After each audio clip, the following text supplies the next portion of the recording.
কিছুদিন আগে আমার বাড়িতে বাবা মারা গেলেন, তো বাবার শ্রাদ্ধ গেলাম গ্রামের বাড়িতে। তো সেখানে মহারাজ গেলেন, সবাই গেল, অনেকে গেল। তো আমার পিসি হচ্ছে ভক্ত হয় নাই।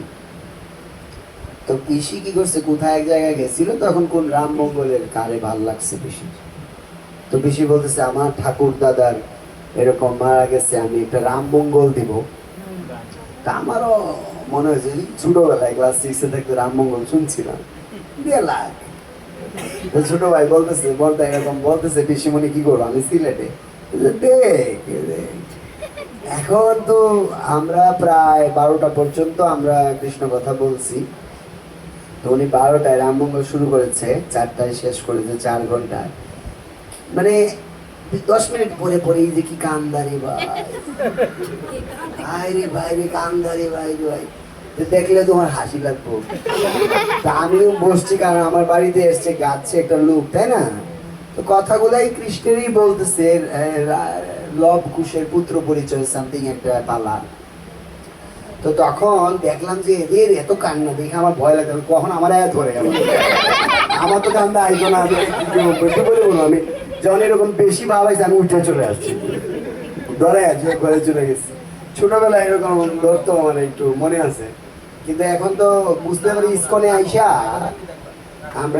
আইসা বুঝতে পারি যে এই যে কান্নাটা কাঁদতেছি, বিশ্বাস করে আমি তো চা ব্যান করে দিছি, নো চা চলবে না, পানও চলবে না, বিড়িও চলবে না, শুধু রাম মঙ্গল চলবে। মানে এই কথা কয়া একটু তার অসুবিধা হচ্ছে।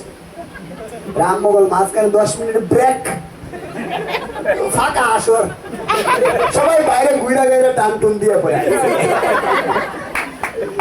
এই বাড়িতে নিষেধ। কি হলো রাম মঙ্গল, কি হলো ব্রেক ব্রেক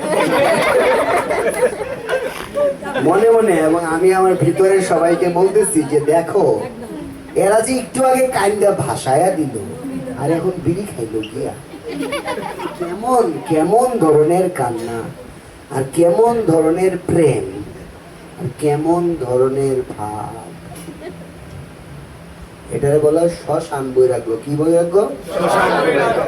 প্রভুপাদ বলেছে। আর ভক্তি সিদ্ধান্ত সরস্বতী ঠাকুর বলেছে 4 আনার ভাব। কয় আনার ভাব?